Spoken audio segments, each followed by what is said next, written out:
Hi everybody, Honor here. I apologize, I'm a few minutes late, but we had some technical difficulties.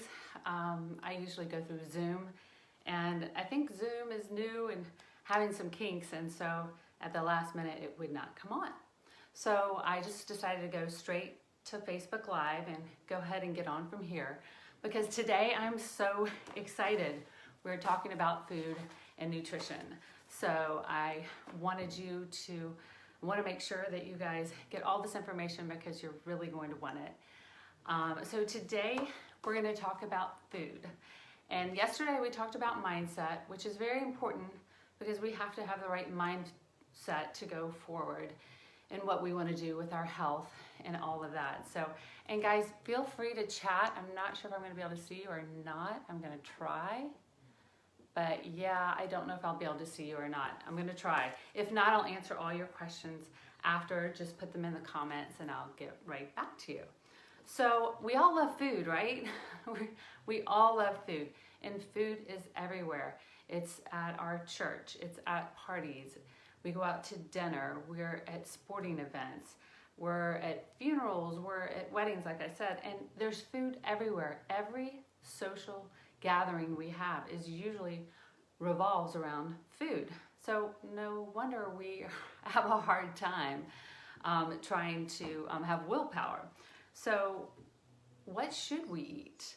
And it's really hard to know because we have commercials and we have media telling us that one thing is healthy one day and that it's terrible for you the next. And it just makes it very, very confusing. And so we give up and we sit on the couch and we eat fake food and we listen to fake news.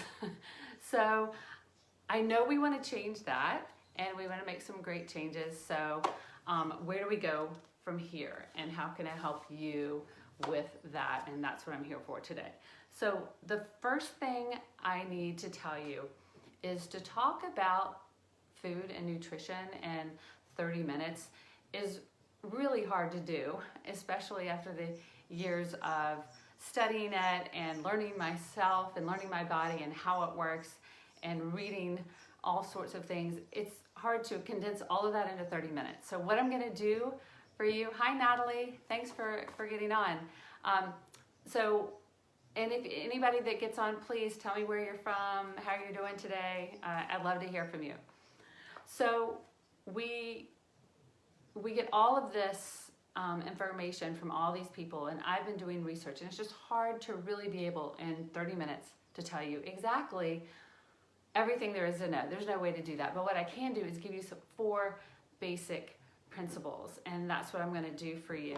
But the first thing I want to tell you is some truths about food and diet. What you put in your body is either medicine or it's poison. And so what I mean by that, and it sounds a little drastic, it means that you're either putting something into your body that's feeding your cells, feeding your organs, and actually helping it to grow and strengthen and everything, or you're putting something in your body that actually has nutritional value and has the potential to cause inflammation and disease and things like that. So if you can look at what you're choosing to eat and kind of put that in your head, oh, is that helping me or hurting me? It sometimes helps you to make the right decision.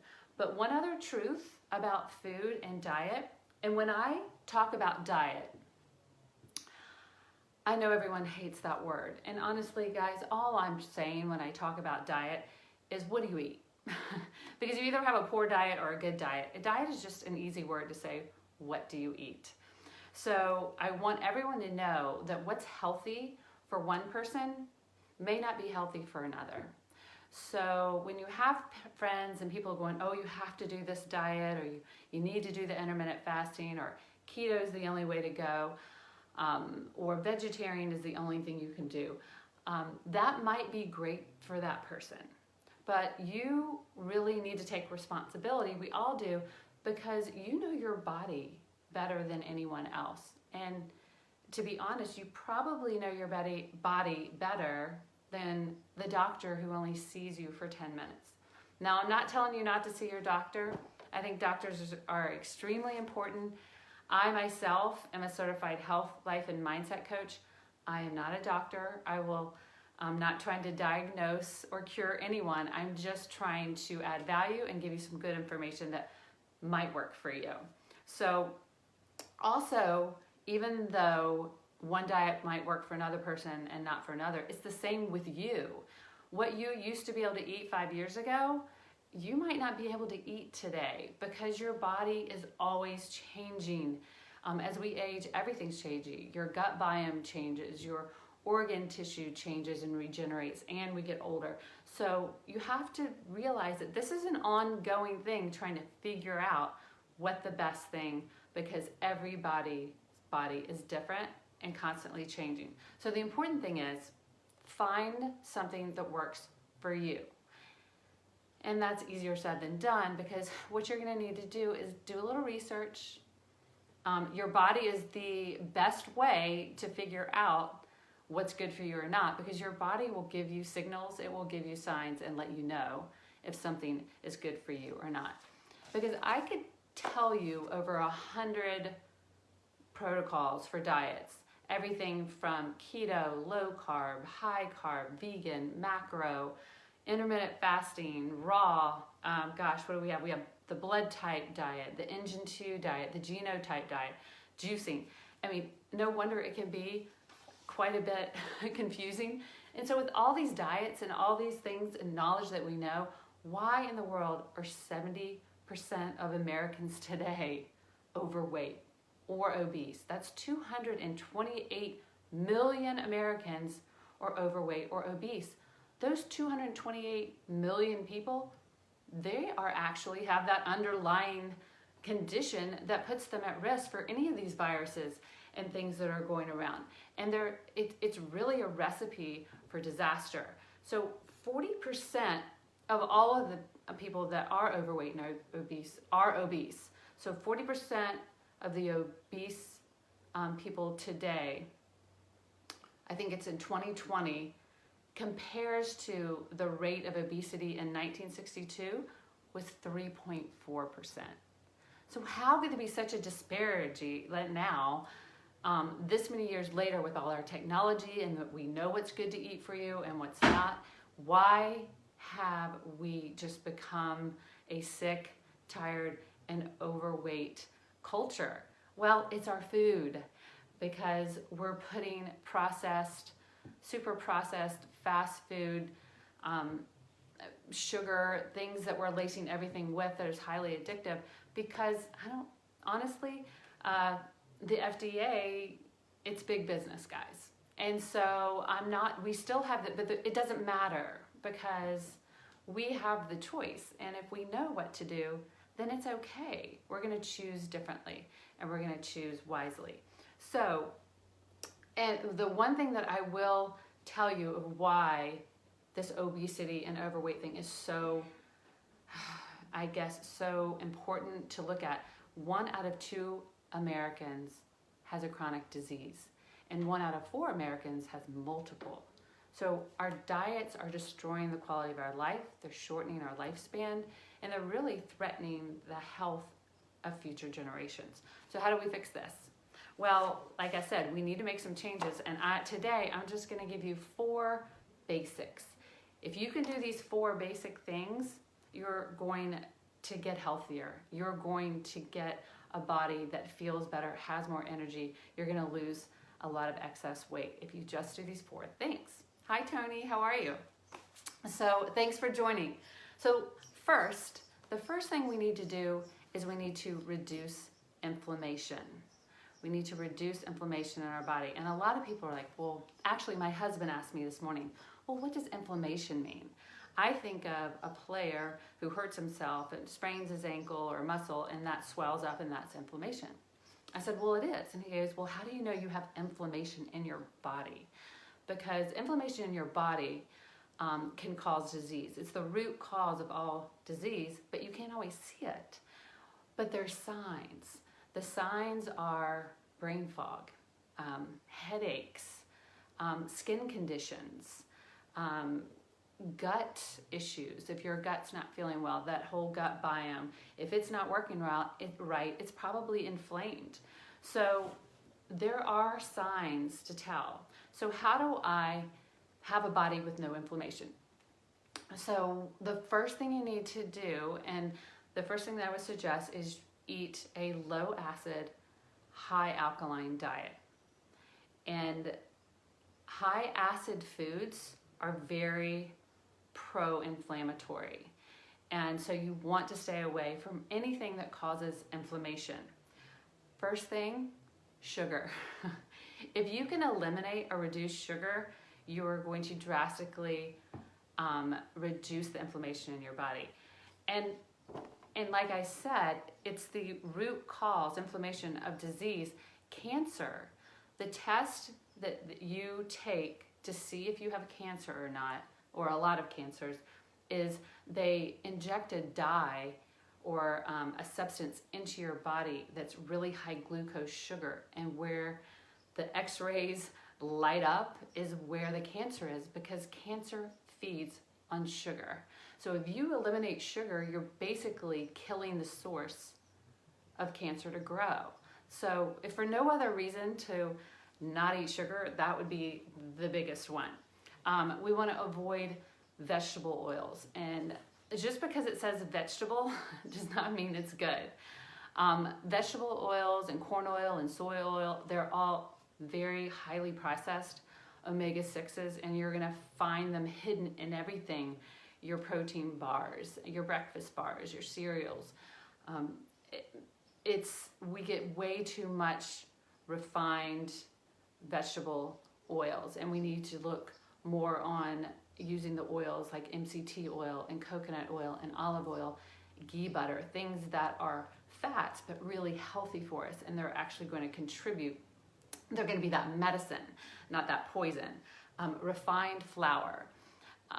Basically, it's your bread, it's your chips, it's crackers, it's muffins, it's cake, all of those things, because anything with refined flour, it's been completely bleached and stripped of all the nutrients. So it's not doing anything good for you, and it's actually weakening your immune system. I have a friend who is a really great functional medicine practitioner, and she gave me a great analogy of why you want to eat healthy foods and why you want to avoid these bad foods, is because your mitochondria in your cell, it's like your energy source. And it's like the light bulb that, when you eat the right foods and you bring in the right phytonutrients and really good cruciferous vegetables and things that feed your body, it can go into the cell and into the mitochondria and flip that switch on, and you have energy, and it feeds your body, and it makes your organs healthier, and it makes your immune system stronger. But if you're eating this processed food, your body doesn't know what to do with it. And so it can't get into the cell, and because it doesn't serve a function. So anything that doesn't serve a function and your body doesn't know what to do with it, they just say, send it to the fat cells, store it in the fat cells. And we just keep getting fatter, larger, more obese and unhealthy. And we're still hungry because we didn't feed the mitochondria that need the nutrients. So stay away from the refined flours. Dairy. Dairy is, like I said, some of these things aren't going to affect everyone, but dairy does have an inflammatory response usually. So you might want to look into other alternatives. If you find that milk makes you have allergies or phlegm or things like that, it's very common that a lot of people are allergic to that. Grain-fed meats, I'm going to talk about it in a little bit, but you don't want grain-fed meats. Gluten, fast food, excess alcohol. Not only is alcohol, now, you can have alcohol in moderation, and I'm not telling anyone not to, but not only is alcohol not good for you, the process of breaking down the alcohol in your body has toxic byproducts. So it's kind of a double whammy when you drink alcohol. And I'll give you some suggestions later if you decide you want to. And artificial additives. If your body doesn't know what it is, then it's going to want to fight it, and that's going to cause inflammation in your body. So remember that. Hi, Janet. How are you? Thanks for coming on. So here's some things that would be great to consume. And there's a reason why every single one of these things are good for you, but I'm not going to go into all of them because we would be here all day. So, but blueberries, fruits with low glycemic are going to be wonderful because it's not going to raise your blood sugar, and they're going to give you all those antioxidants that you need to fight off the free radicals in your body. So blueberries, raw oats are wonderful. They go through your digestive tract, really kind of undigested, but they coat your stomach and they help feed and ferment your gut biome. So that's good. Ginger is a wonderful anti-inflammatory, and you can put those in shakes. Dark chocolate, yay for those chocolate lovers. Dark chocolate is actually good for you, but it needs to be over 70% cacao. So obviously dark chocolate. Red peppers, turmeric. Turmeric is an amazing spice and root that has anti-inflammatory properties that people have been using for thousands of years. And it's funny, everybody thinks of Ayurveda and all the herb and everything as alternative, but really that was the essential way that everyone used to do medicine way before Western medicine arose and grew. So chia seeds, bone broth, spinach, kale, mushrooms, avocados. You can have all the avocados you want, guys. That is maybe the most perfect fat that you can eat. So also try some new vegetables like jicama. There's apples, miso. There's so many things that you can have. And what I'm going to do when we're done is I have a clean 15 and a dirty dozen list of things that you should use organically for sure. And I'll post that in the Facebook group. And I'll post some other food suggestions because it would be impossible to give you everything right now. So number one was inflammation. Number two is going to be balance your blood sugar. Now, there's several contributing factors to your blood sugar. Food is by far one of the biggest ones, but there's a lot. It could be sleep and it could be exercise. There's lots of things that go into it. It's not just food, but if you reduce your intake of sugar, you will be able to lower your blood sugar tremendously. And so a lot of times we get a little confused because we're thinking that sugar is just, okay, I'm going to stay away from my donuts and I'm not going to put sugar in my coffee and I'm going to do this. But sugar is actually in everything. And I'm going to, I have something right here. Let me see if I can find it. Here we go. Here's my little sugar. Those are all the different names for sugar. They're hidden in everything. Everything from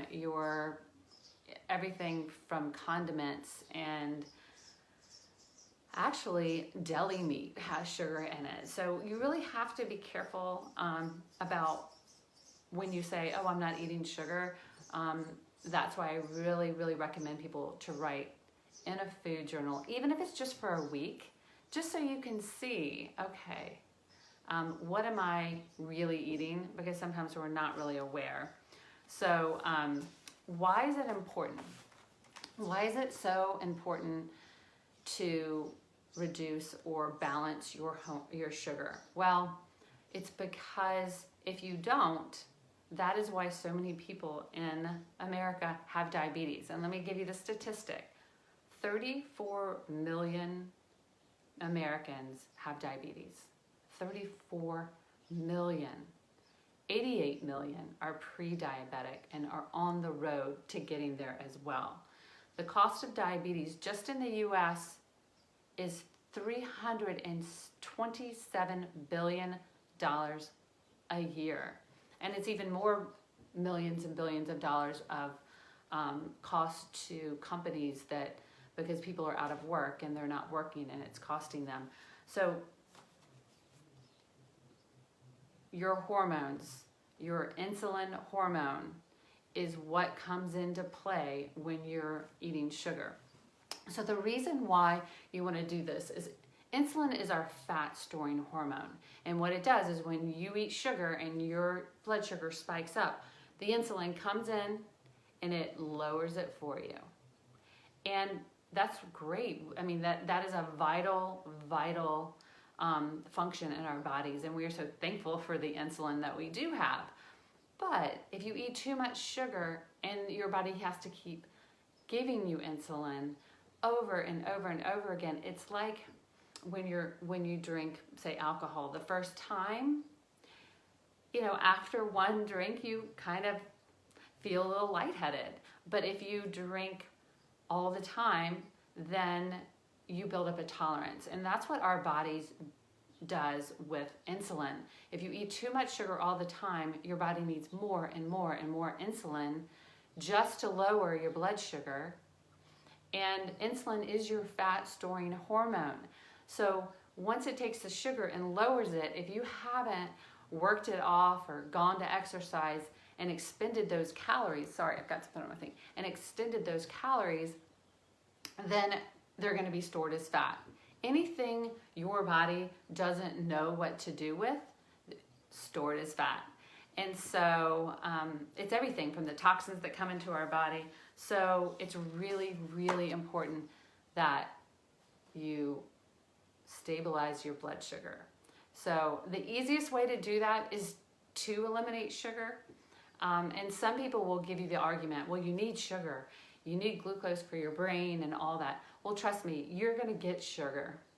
But if you do decide to switch over, a lot of people use fat for energy. And actually, your brain works great on using fat as energy instead of sugar. So there's a lot of different things you can do. And like I said, you have to figure out what works for your body. And if you, and some people fast, and there's some really safe ways to do intermittent fasting and all things like that. But also, if you're hypoglycemic, you might not be able to do that.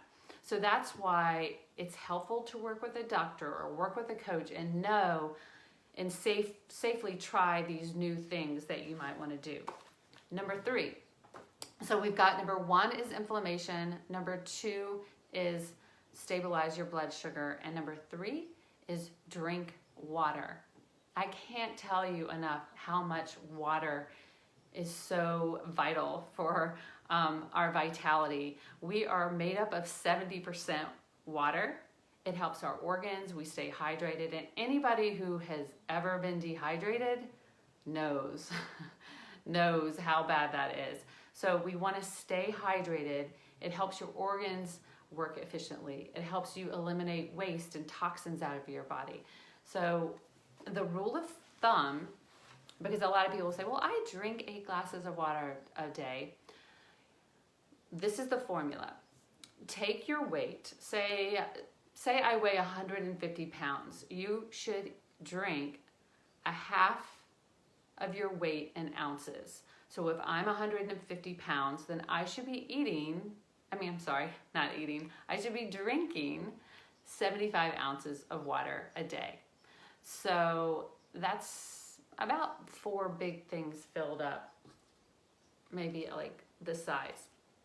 And a little tip that I try to do is in the morning before I even get out of bed, I have a big glass of water from the night before, and I try to finish that before my feet even hit the ground. So at least I know I've gotten at least 2 cups of water out of the way, and it has helped get me hydrated for my day. So water definitely is important. And then number 4, read labels. And I know that sounds really boring, but learn how to read a label, because we are so deceived, guys. We are so deceived. You'll see things like all natural and grass-fed and organic and free range and all these different things, and it's so confusing. So all natural flavors just means it might be a synthetic orange flavor, and orange is a natural flavor, so it doesn't mean that it's from a natural source. So those wordings on packages really don't mean anything. And then why we need to eat organic. I think the best thing is if you have a local farmer's market, go there on the weekends. Eat that fresh fruits and vegetables and support your local farmers. I mean, that's what it's all about. So I would definitely suggest that over the supermarket, but the supermarket does have organic things and you can. And like I said, I will post the list of the Dirty Dozen that you really do need to eat organic, and then the Clean 15, which you can save money and not buy organic if you don't want to. Also, grass-fed. How many people are now eating grass-fed meat? Now, obviously, if you're a vegetarian, you're not eating meat at all. I personally love meat, but I'm careful. So if I'm going to eat meat, I make sure that it's grass-fed. But you need to take it a step further if you can, and you probably have some local farms around where you can actually buy a cow and buy things like that, and chicken and all sorts of things. So make sure that it's not only grass-fed, but it's grass-finished.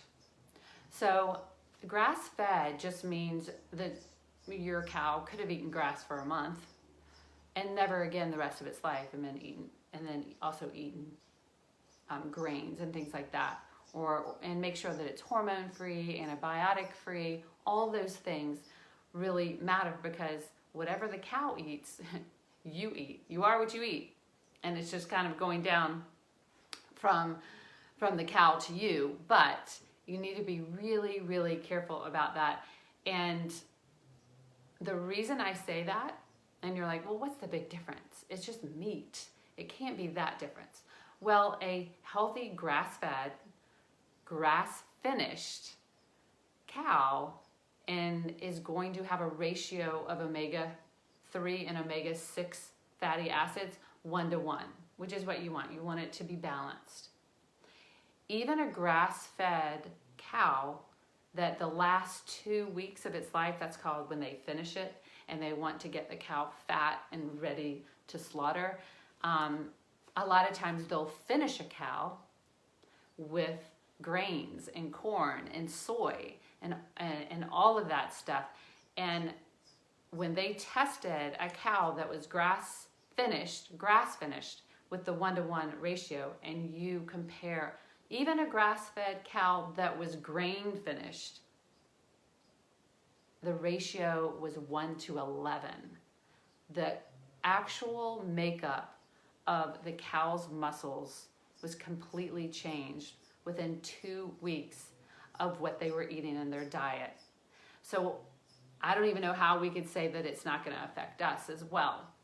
So that's just a great example of we need to educate ourselves on the different things, because they're trying to pull one over on you. And I got totally taken the other day because I saw mayonnaise in the grocery store. And I know mayonnaise is not very good for you, but my family likes it. And so I saw that there was mayonnaise with olive oil, and I think there was one with avocado oil too. And I said, oh, I'm gonna get that, because at least it's a little bit healthier. And it's big writing on the front, olive oil, mayonnaise.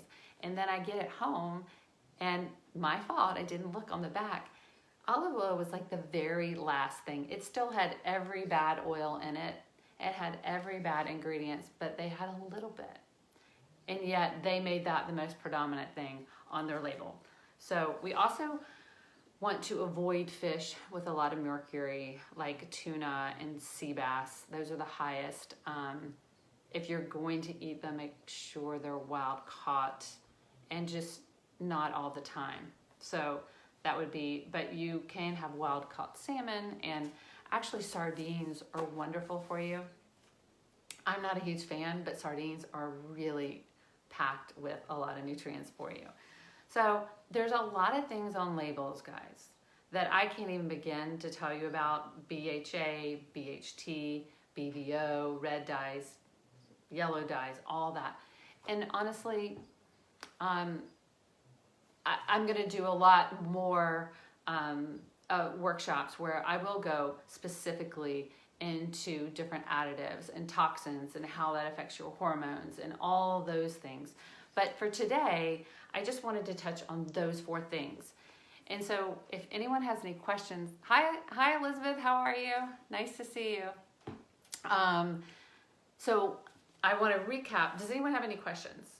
Now I do know that some people always ask me about alcohol, and they're like, but I can't stop drinking. I mean, I want to go out with my friends and have a drink, and I don't want to feel like I'm being, that I should be guilty and something's wrong. Well, first of all, if you listened yesterday, guys, we are works in progress, and there's never judgment.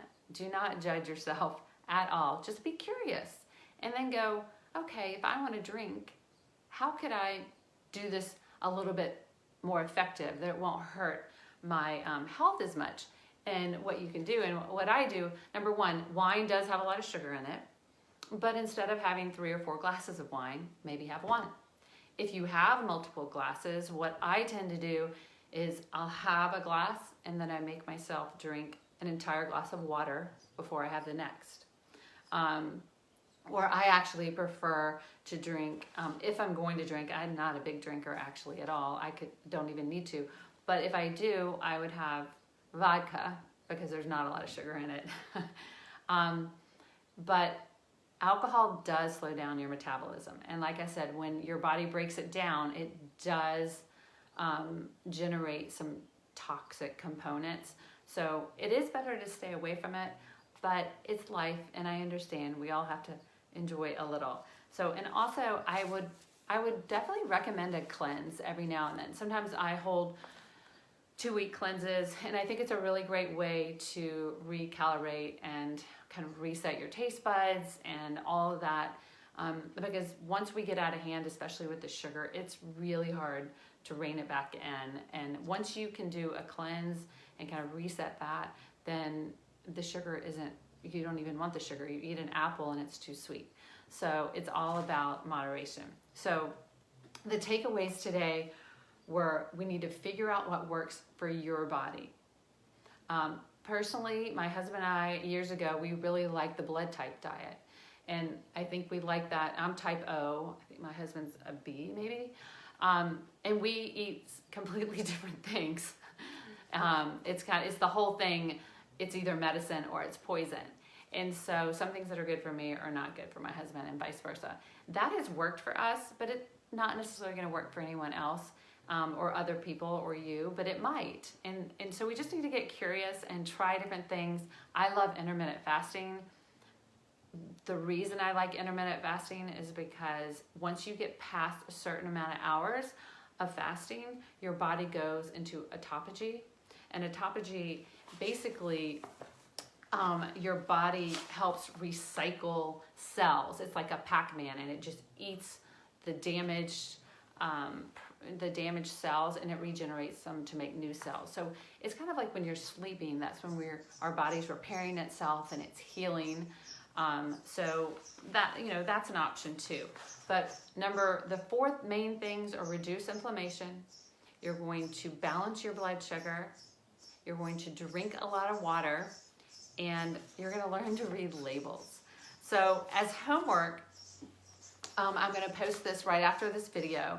As for homework, what I wanted to ask everybody to do is to go through your pantry, clean your pantry, and or for fun, just go, what's medicine in here and what's poison? Probably to be honest, most things in your pantry aren't that good, because if you're a grocery shopper, you really should be shopping the perimeter, where all the things that are fresh and live and good for you. Usually the aisles have all the processed foods. So that's just kind of a rule of thumb. Not everything, but a little bit. And then also I want to encourage everyone to keep a journal. Just keep a food journal for a week. You could go longer, but writing everything down is really eye-opening, because you may not think that you're eating things that you actually are. So it's a good self-awareness. No judgment, like I said, just curious. And I want to encourage everyone to make a healthy meal. I want you to take a picture of it and post it. And if you need ideas, you can go to I have a healthy eating board on my Pinterest if you want to go follow that, and I'll put that in the homework. It'll give you some ideas for some things. So I hope that was covered enough. Like I said, I could do an entire hour on every point that I brought up today. So this is just skimming the surface, but I hope it kind of just encourages you to want to eat healthy. And if you just do those 4 things, number 1, your body's going to be so much happier. You're going to get rid of your brain fog. You're going to be able to think more clear. You're going to be able to exercise. You're going to be more creative in your job. You're going to lose some pounds. You're going to feel so much better. So just those 4 things, see how it works. Tomorrow, we're going to talk about movement and meditation. We're going to talk about how important exercise is, and at the same time, on the other spectrum, how important it is to be still and to meditate. And it's funny because they're complete opposites, but both are so essential for your health. And mainly, we're gonna kind of wrap the whole thing up with the exercise and the meditation are going to reduce your stress levels. And stress is a killer. It is why disease is so prevalent in our culture today, because stress physiologically changes the makeup of your DNA. It turns on disease. And so we have a choice through our foods that can help reduce stress, but also through exercise and then practicing mindfulness and meditation and relaxation. So I'm so excited about tomorrow because I love both of these things. So if you have any questions, I'm sorry, I saw some people on and it's just hard to talk and answer questions at the same time. So I will go to my post. Again, I apologize for the bland background, but at the last minute, Zoom decided that it didn't want to work. So I'm just live, straight from Facebook, and but I look forward to seeing you guys tomorrow. If you have any questions, let me know. Post what you make, because I thought it would be fun in the group that we all share maybe our favorite recipe. Mine are turkey meatballs or turkey burgers. Love them. I get fresh ground turkey with spinach and peppers and onions and a little Worcestershire sauce, which I'm not sure if that one's a good one, but anyway. And I make patties or meatballs, and they're wonderful. You can put them after you cook them, you can put them in the refrigerator and just pop them in your mouth as snacks during the week. It's really good. So anyway, I will see you tomorrow, and thank you so much for being here today. Talk to you soon. Bye-bye.